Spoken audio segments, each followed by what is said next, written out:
Hello and welcome to Revision Tips for SIPS Level 6 Professional Diploma in Procurement and Supply. This is Module 3, Global Strategic Supply Chain Management, Learning Outcome 1, which is to understand how strategic supply chain management can support corporate business strategy. So it covers the relationship between functional business and corporate levels of strategy, the contribution of strategic supply chain management, the impact of market changes on strategic supply chain management, and the approaches you can use to develop and implement strategic supply chain management. So as you can see here, strategy appears at several levels within an organisation. Discussions of strategy vary between different professional fields. In some areas, description of what constitutes a strategy can be radically different to others. But in mainstream business studies, there is a clear distinction about where strategy sits. But a strategy is just a clear plan that's been agreed by the main actors within an organisation. It sets the goals and the aims that the organisation will take to achieve its intentions. But a strategy is not intended to be too specific in nature. It tends to be more broad and give you direction for the organisation. But on the other hand, tactics are the basic operational activities and actions that make the strategy a reality. But there are three types of companies by geographical area. You've got your multinational corporations, your transnational corporations, and your national companies. But all of these companies begin to break up elements into different units that specialise in a particular task or an area. So within a company, there are many levels to relate to the focus of each aspect of a modern company. The corporate level. This is the level of business that is overarching umbrella under which the company operates. These corporations may be huge multinational concerns in some instances and have diverse selections of operating units beneath them. The business level is a section of the corporate entity which has a separate main function, brand, or production emphasis. It's not always the case in every brand that it's a separate business, but in some instances this could be the case. So for example, could be a large food company that has several smaller concerns globally actually making and selling food. The business operates according to the corporate strategy, but has responsibility of the parent organisation from a reporting perspective. And then functional sections of an organisation are sometimes described as the business units. These are the subsections of a business that are concerned with certain specific areas, like finance, production, logistics, procurement. But each of these sections may still be able to operate strategically, but the overall direction of these levels needs to be set alongside the specific goals and agenda.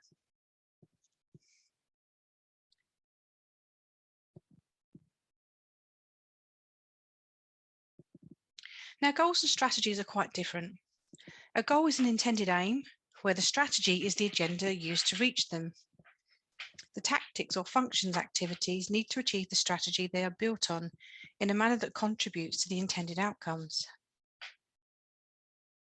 Now, growth is a strategic goal, and it's an obvious one that you would be, I suppose, attractive to many companies.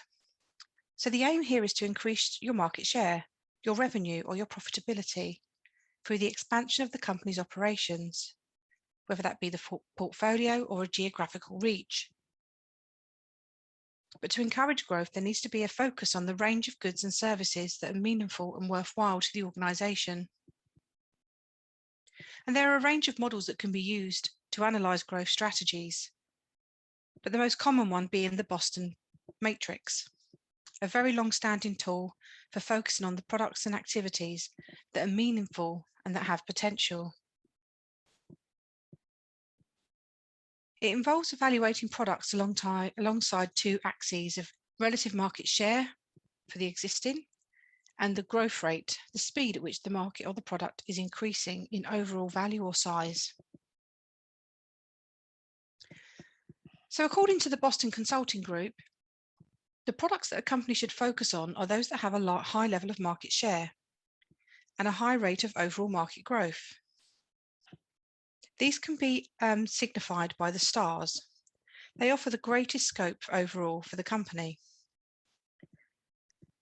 Cash cows are the products that have consistently high levels of return for a company that have been successful in a mature market. These are products that may offer the opportunity for a company to increase the price, and these products can leverage their overall strong market position. It's something like, Coca-Cola. This has been a cash cow to that organization for many, many years. A problem child, or a question mark, as it's sometimes known, are products that exist within a positive market environment but have little in the way of market presence. So such products exist with highly competitive environments and require rethinking. And then finally, the dogs. These products are offering very little. They've got low market growth and little in the way of presence. There should be an overall approach to reduce these products in the portfolio where possible, to release resources for alternative purposes.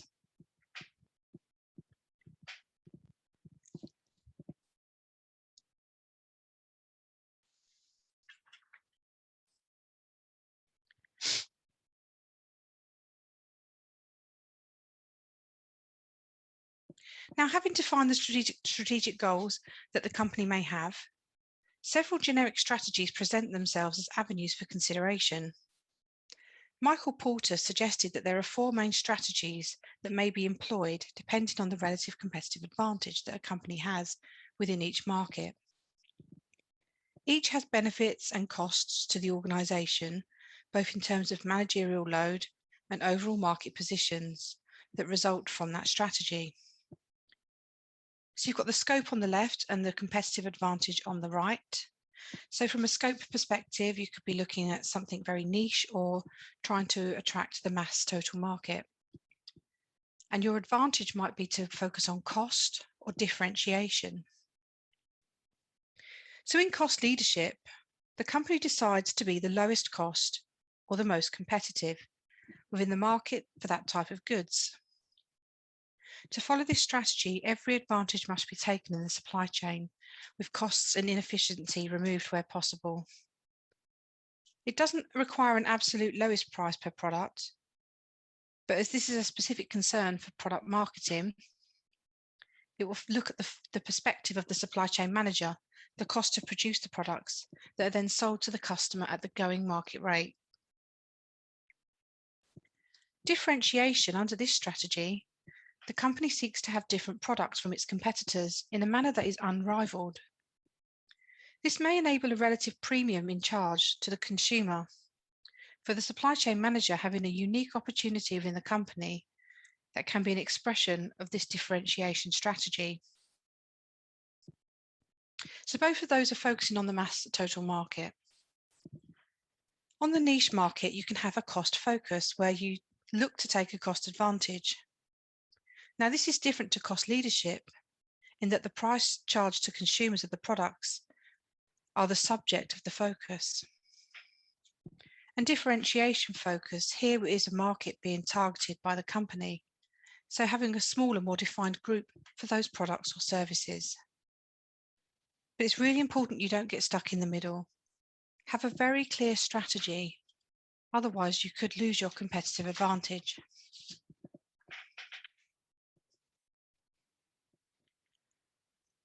Now, there are a number of internal and external pressures that can influence company strategies at every level.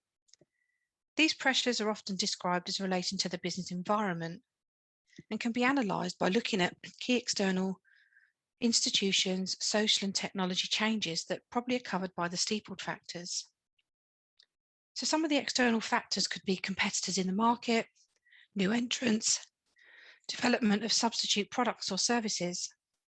And internally, it could be your company politics, restructuring, the change management, product life cycles, share and shareholder influence, and opportunities for investment. So an additional way to view factors influencing a corporate strategy may be identified by using a SWOT analysis to look at the strengths and weaknesses which are internal, as well as the opportunities and threats which are external.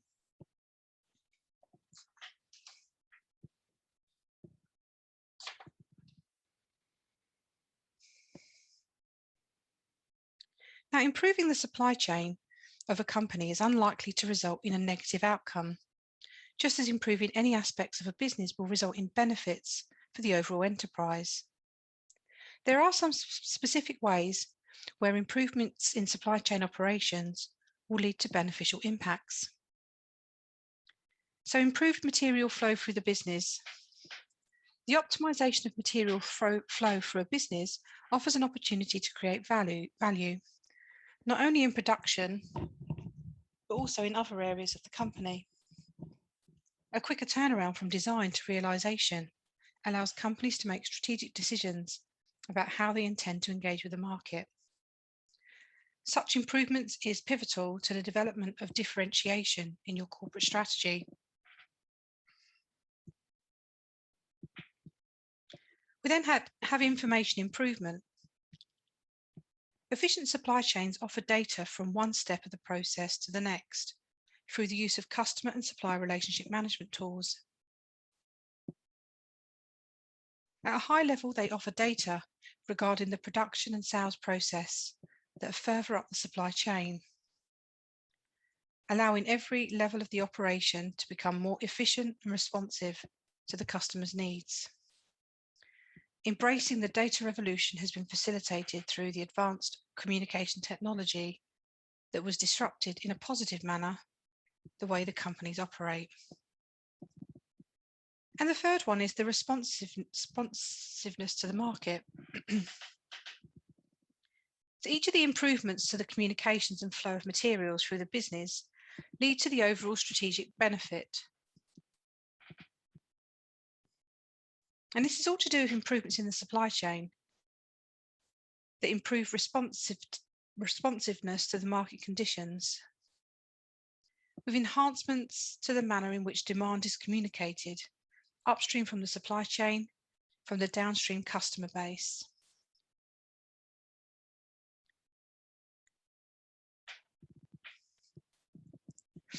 Now, profit is the degree of financial benefit that a company accrues from its undertakings.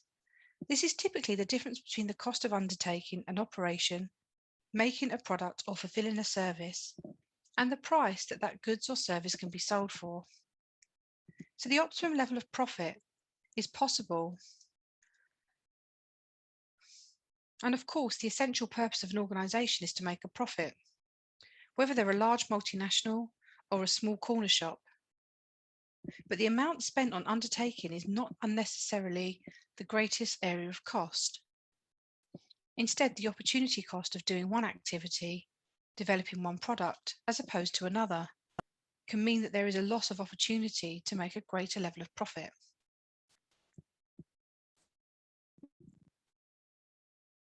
So if you look at the details on the left-hand side, this is showing you markup on a profit. And this is a typical area of profit that's going to be generated by a customer. So for example, if the cost of production is £100 per unit, the fulfillment costs are £20 per unit, and you want to make a 10% profit, you would add £12. And the price you charge to your customer is £132. Now, increasing the level of markup will increase the overall customer price. But that doesn't necessarily mean that the increase in profit level is returned to the business overall, because higher prices typically mean lower sales, and therefore profit may actually fall overall. So top right, let's look at the reduction in cost of production. So if we can reduce the cost of production to £90 per unit, a 10% reduction in cost, the cost of fulfillment is 20, it means that actually you can make a 16% profit, because that can go up to 22. Or if you looked at the reduction in the cost of fulfillment, taking that down by 10%, you would get a £14 or 12% profit. So sometimes it's better to look at the production costs or the fulfillment costs rather than raising the price, because it can have a negative impact on your ability to actually earn profit.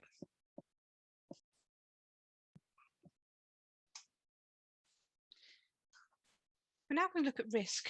A risk is something that has a likelihood of occurring, whereas uncertainty is something that is unlikely to occur or is not measured by a manager. Your risks can be internal or external. Your external risks come from things like supply risks and demand risks, could be environmental risks or business risks, and physical plant risks.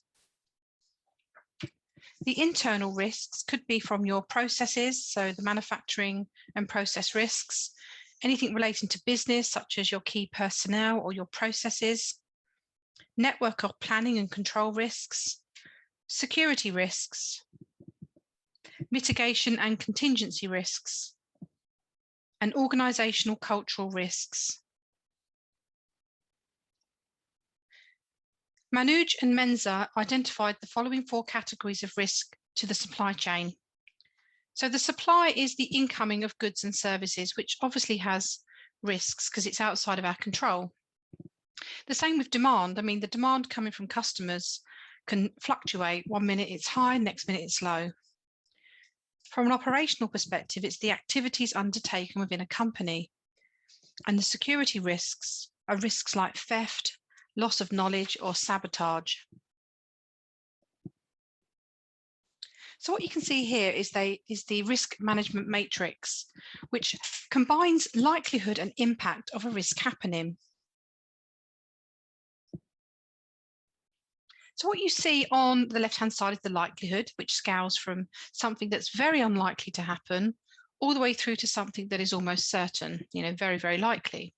And you can score that on a 1, 2, 3, 4, 5 basis if you wanted to. At the top, you've got the impact being, again, very negligible, all the way up to something catastrophic and severe. And you could score those on a 1 to 5 scale as well, meaning the highest possible score you could get is 25. 5 multiplied by 5 equals 25. That obviously represents a significantly high risk. But the ones that are very unlikely to happen or would be negligible if they did represent a low risk. And then you have a different score between the lows and the highs, from low to medium, medium, or medium to high. And the way that you would address those risks would be different depending on where it's scored in the likelihood versus the impact scale. So a risk assessment is used to assist the identification of items that are at risk in an organization. A risk register is used to record these risks. It will show the detail of the task, the element, or the function, the hazards that may be applicable to it. It will assess from this slide the likelihood and the impact of that risk, and it will give it a risk rating. So you've got likelihood and severity on here as an example. It will help identify which risks require the greatest attention, because then you can look at your risk management strategies. So one of them is, well, they're actually known as the 4 Ts. So you can either treat a risk, transfer a risk, terminate a risk, or tolerate a risk. So if you've got a low risk, it's likely you're going to tolerate the risk because the likelihood of something happening or the impact is very, very low. To treat a risk, you would look at ways in which the activity can be undertaken and changed in order to reduce the level of risk, either reducing the likelihood or the impact. Transferring a risk moves risk away from the business, like taking out insurance for overseas shipping, or outsourcing difficult tasks to expert companies, or even switching sources of supply. But finally, terminating risks, where a risk is deemed to be so utterly disastrous that to continue the activity would be foolish and not profitable.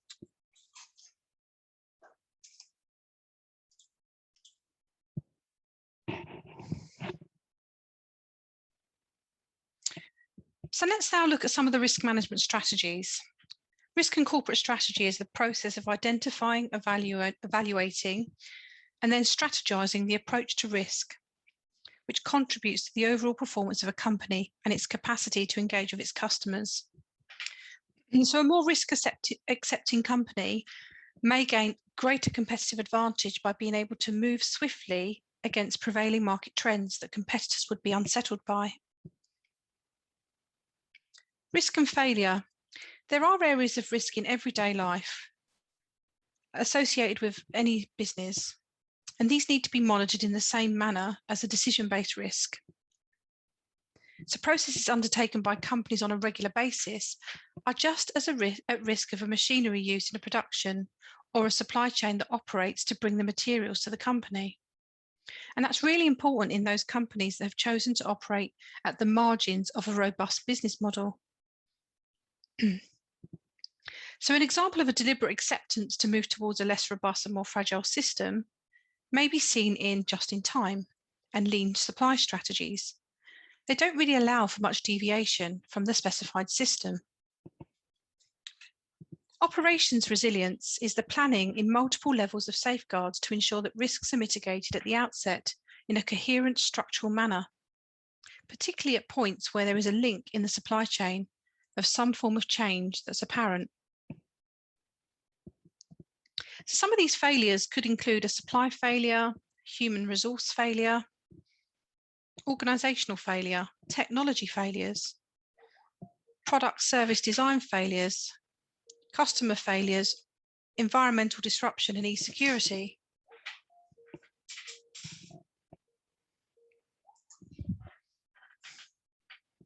And then disaster planning, when a risk is so severe that the implications can only be described as a disaster. There has to be a robust process in place to effectively deal with that disaster. So the question is, how does a company prepare for disaster? You should have mitigated the potential for it to occur, but disaster still happens. So having established that there are risks in a company, the supply chain more broadly and the process of disaster planning looks at the worst possible scenario that could arise. And commonly, these disasters relate to severe and somewhat rapidly revolting solutions. So maybe how you respond to a terrorist attack or severe weather like a flood. And then finally, systems failure. In any system, there's a balance between robustness and being fragile. So robustness will increase the cost and fragility will lower the cost. And balancing the two can be done with 3 strategies. So that's redundancy, the principle of having backup stocks or supplies, fail-safing by avoiding human errors, and maintenance. So you have preventative maintenance to prevent a machine from failing.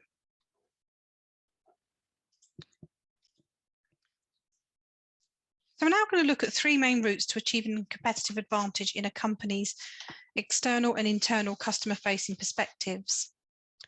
So the Porter's generic strategies that I mentioned earlier with differentiation, cost leadership and focus.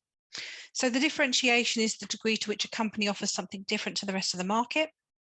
Cost leadership is about selling products for less than the competitor. And the focus bit is the degree to which a company has the capacity to focus all their efforts on a single or finite group of products, or if there's scope to innovate to a larger product range. So each of these sources is based on the principle that the customer wants, needs and desires should be primarily in the focus of your organization's mind. So here's some of the sources of competitive advantage. Superior efficiency, where the quality of inputs require the product or to produce a product that's efficient and increases the productivity for an employee. Superior quality is made up of excellent performance, longevity, utility of the item or a service to the customer, and the reliability of that item. Superior customer responsivity is satisfying that customer demand quicker and better with a better design than any rivals. And superior innovation is the development of products that are innovative or inventive in a nature, or made with improved processes. And here are the 5 sources of competitive advantage that are influenced by the supply chain functions. You've got absolute price advantage or cost advantage, finding the lowest possible price with an agreed level of quality and timeliness. The consistency of the price to ensure the stability of the supply chain and allow accurate pricing for the customer. The setup cost, seeking out low initial costs. The profitability, sustainability of the price agreed by supplier, as well as the switching costs, which can be an opportunity to undercut competitors. Moving on to the quality factors, improving absolute quality would be seeking continual improvements in the output of the goods manufactured. Or consistency of quality, that can be more important than having an absolute quality of advantage. A production to specification, which is particularly important for companies that manufacture goods to tight designed specifications. Moving on to time to market, this is the speed to deliver goods from order, facilitate the requirement to reach the market ahead of the competition. Or initial order speed, tooling or new processes, setup time. The supply chain relationship with a consistent supply base should yield great improvements in this regard.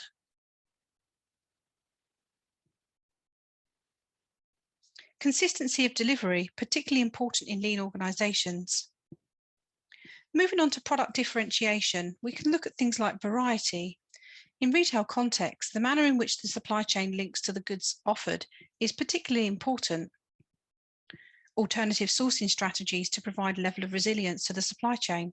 So there are sources of supply that can be switched in the case of a problem with the existing supply chain. And customer requirements. The supply chain facilitates the requirements of the customer at the next step. So customer relationship management and enterprise profit optimization allow for an integration of data from customer sales back to the supply chain. And the last one is service differentiation.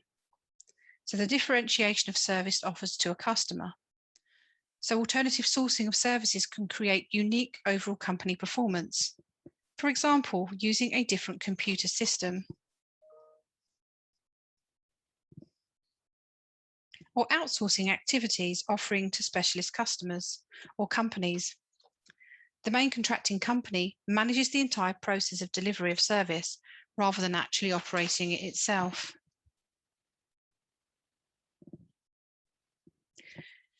Enterprise profit optimization is a largely automated process of balancing the price paid for goods and the supply chain that facilitates them. This organized from the work of Eugene Bryan, who in 1970 developed a computer system for the automated optimization of supply chain management processes. Now, the traditional approach is going to be based on price, and prices should be reasonably set, so the profit level is over and above the cost of manufacturing. And that's described as a top-down approach to pricing, but the drawbacks there is that it's very static in its nature. Now, the enterprise profit optimization allows for dynamic links to prices and sales, as well as the product information. So it's integrating the pricing mechanism into the supply chain, enabling a refinement of the quality, the specification of delivery, the requirements for the goods and services. So this dynamic optimization is of 5 levels of company resources. Firstly, the capital, which includes financial and fixed assets. The procurement options, so the supply options available to the organization. The sales opportunities, the outward opportunity available to a company. And the production capabilities is the overall capacity of the production and operational functions. And finally, the information held within the company regarding their operation and functions. So the benefits of this is that you can change in demand, and that can be very quickly reflected in the price for the goods. Excess supply or glut in production can quickly capitalize, and quicker changes in pricing that deliberate corporate approach might allow.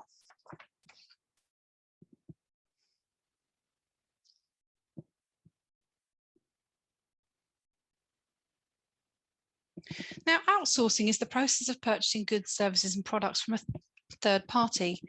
that a company would otherwise produce itself. And that could be something that's been produced in the past by companies or something that it has now got a requirement for. Governments, charities, and not-for-profit organisations engage regularly in outsourcing. And a competitive advantage is present when the company undertakes a course of action that creates value, and that course of action is not presently being undertaken by another competing company. But the quality of outsourcing process is of key importance in any context and will determine the extent to which the outsourcing approach will be followed. And we suggest that there are 7 consistent variables in the creation of an outsourcing model that rely to quality. Firstly, reliability, the ability to perform the outsourced process on time and accurately. The tangibles, the physical facilities, the equipment and the personnel. Conformance, the degree of service or good meets the specification. The responsiveness, the timeliness of the service provision. Flexibility, the ability to deal with change. And assurance and empathy, how clients focus and how relatable the supplier is. And lastly, security, which is the freedom of risk, danger and doubt. But the decision behind outsourcing, including whether you should retain something in-house, has been seen as a function of 2 factors. The strategic importance of that function, the goods or the service, and the contribution that that service or goods makes to the organisation. So what you can see here is the relationship between the two factors, and it offers us a matrix of generic strategies in relation to them. And these are non-binary options. There are a number of areas where there's a midpoint between the strategies. So you may need to be developing specific things for your company to operate effectively. But ultimately, when you've got a situation that's very important and contributing massively to your bottom line, you would keep that in-house. That's the retain strategy. If it's neither important or contributing, you would eliminate it, reduce the dependency. If it's very important, but perhaps not contributing massively to the operational performance, you would form a strategic alliance. So that's where you would seek partners and increase efficiency, or outsource it where the importance is very low, but contribution to performance potentially high.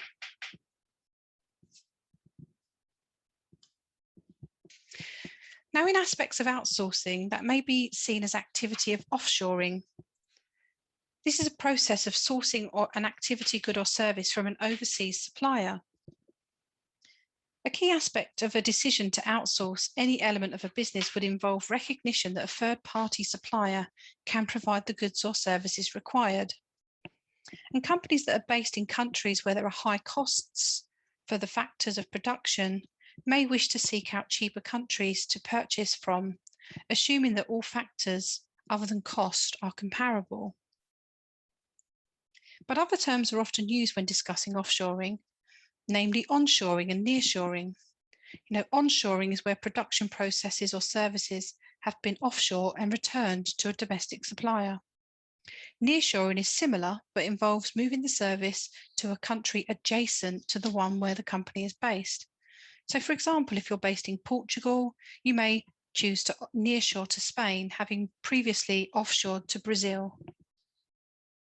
And several companies in America have moved manufacturing from the Far East to places like Mexico, which again is shifting from a offshoring to a nearshoring.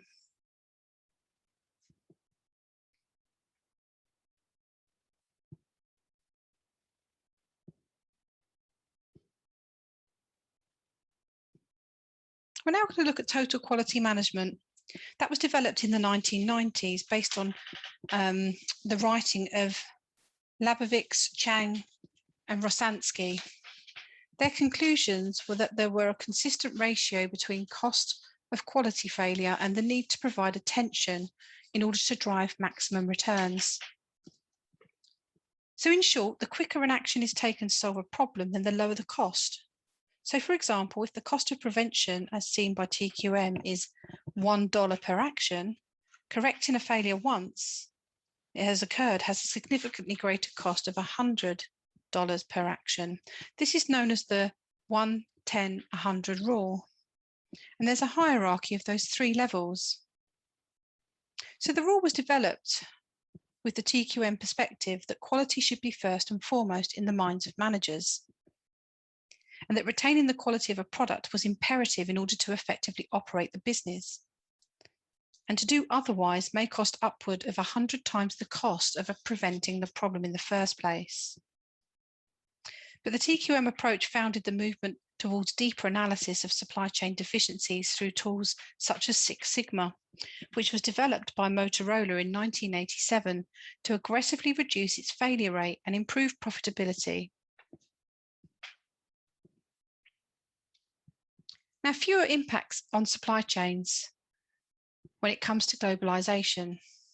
We'll look at the positive ones firstly. Fewer trade barriers. So it allows trade for large markets and greater opportunities. A skilled global workforce can move between countries, and companies can recruit internationally and draw upon the most skilled labour available across the world.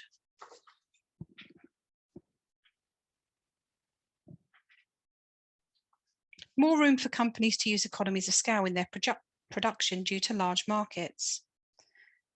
Increasing optimisation of production through global standardisation, as well as faster delivery of products to market following development it facilitates by its communication technology. And prototyping, early production and shipping can now be facilitated from all corners of the globe. But the negative impacts on supply chain include the increased likelihood of risk entering the supply chain. So you need careful consideration of the steepled factors, which can mitigate some of the more excessive sources of risk. Erosion of your national market differentiation. This can make developing strategies more difficult due to the still diverse nature of individual countries. Smaller organisations are adversely impacted as they cannot draw upon the same economies of scale as the large multinationals. Increasing labour migration has caused hostility from those countries that believe they're being undermined culturally by the influx of foreign workers, but also increasing competition for some skilled jobs. Undermining of labour wages in many developed economies as the jobs are moved to areas of the world where there are lower wages. You've got the difficulties of being agile due to complex integration of the market which lead to problems where flexibility in diverse supply chains are in place. And finite global resources are under increased stress from globalisation. But finally, the regulations is increasingly undermined. All the components of supply chains spread across different countries may not comply with particular countries' laws and regulations. And change is one of the constants for every business. If a company fails to adapt to change circumstances in the business environment, then it can lose a competitive advantage. It's the need to develop and retain competitive advantage that drives company change in either an incremental or a distributive fashion. The distributive one is also known as a radical improvement. But let's start with the incremental change, a small adjustment made towards an end result. So the process is slowly moving from one position to another. It can take years to filter through an organisation or a market. But the important factor here is that the existing structure or status quo is not destroyed in the process of moving from one position to another. Instead, very small changes or adjustments are made to shift the course of events from one position to another. The distributive or radical change is quite different, an irreversible change that affects a position in the industry. It's quite different, rather than moving step by step on one position to another, you take a giant leap all at one go. And that can have an impact of moving quickly from one position to another without having to negotiate between the phases. So this form of change is commonly associated with rapidly changing markets and product types. The best example of which is high technology goods and services. In consumer electronics, the length of time it takes for a product to come to market from the initial design is now measured in months as opposed to years, which it would have taken previously.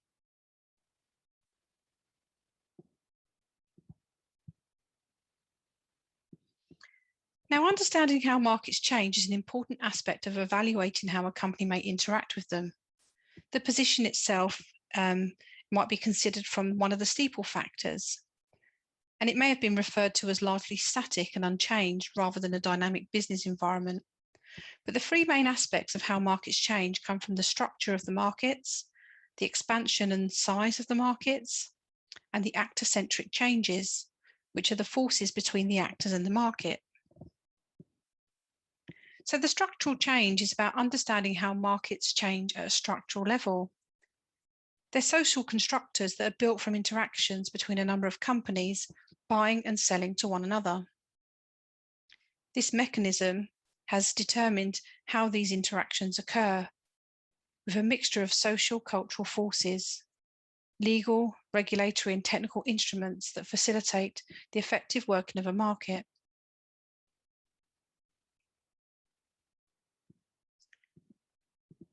With the market expansion and contradiction, at a structural level, one area of the market change is the expansion of the purview of the market to reflect broader changes in society, legal frameworks, or other considerations. And again, it's worth referring to the steeple factors here to identify where such expansions or contradictions come from. In the case of expansion, while the company's internal factors may lead the expansion of the opportunities, some factors also exist outside of their control. And that may lead to a contradiction. So, for example, development of new electronic technology may lead to an opportunity for a company adjacent to that field, or in the vanguard of such technology to have opportunities to develop and expand the market. So such an expansion occurred in the 1960s with the widespread adoption of transistors that led to new opportunities for small handheld radios. This was an expansion of an opportunity in an existing market of radios rather than the generation of an entirely new consumer market. But contraction of a market may occur at the point what technology changes. And that's due to factors like technology previously mentioned, may be due to legislative or regulatory pressure to alter that market structure. And then the actor changing or actor-centric changing within markets. There's a number of factors that contribute to the construction of markets in the first place. So changes in a market relate to the adjustments of the operation of actors within the existing structure rather than necessarily changing the rule of the game. So the relative position of market actors mattered to each player and each participant. So a radical change in fortunes of one company may have an impact on the other within the industry. And that could range from sources of internal to those that a company have from an external pressure. So health and safety disaster faced by one company may affect adjacents to others in the industry.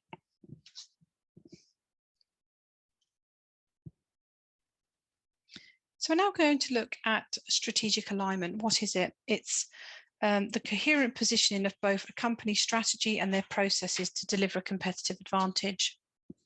It's important that this occurs in order to ensure that the company operates in a manner that fits their overall strategy. But the alignment matters at every level of organisation. The proponents of such an approach suggest that competitive advantage is only delivered through this alignment, and that every aspect of an organisation should be involved. So this means the corporate strategy, the business strategy, and the functional implementation should be placed in a manner that allows companies to operate seamlessly. But why should a company be strategically aligned? Reduction in waste and time and effort, elimination of conflicting priorities, and to support the market position in an uncertain business environment. But there are some forces against strategic alignment, like historical structures or personal or personnel problems, or even the market structures, as well as any international organization of the supply chain.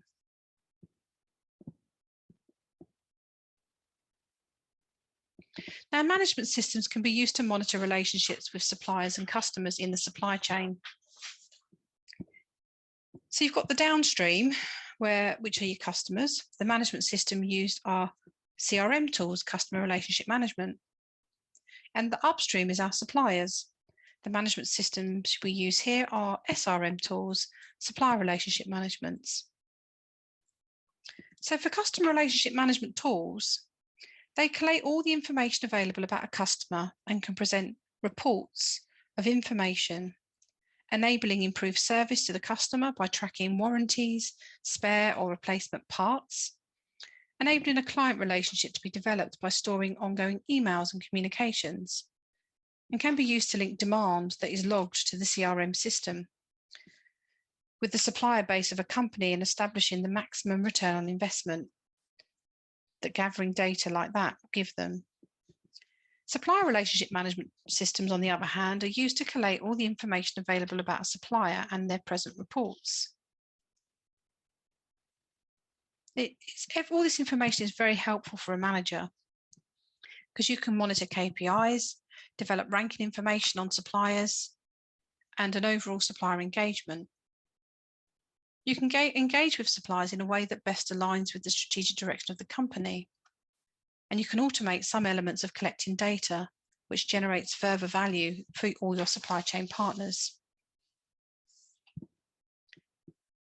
So methods for implementing strategic relationship management systems, it uses information from the CRM and the SRM system, developing a strategic picture of how the supply chain is integrated. It integrates each area of the supply chain into a series of value-adding strategies that act in partnership, enabling the strategies of the supply base to be aligned. Strategic alignment models are used to identify where beneficial linkages can be made between internal and external stakeholders and the functional levels of the business that are involved. So when determining the model to use, consider the existing interpersonnel and contractual relationships, as well as economic independence between parties. There needs to be reasonable measure of maturity between the relationship of parties in order to develop this approach. And the steps in developing a mature SRM model is around consolidation, value generation, and value transformation. And the key steps to moving towards a SRM model and approach is to develop a supplier model, design supplier engagement methods and systems, and develop governance and organizational structures across the supply chain. So that's the end of Learning Outcome 1. Thank you very much for watching.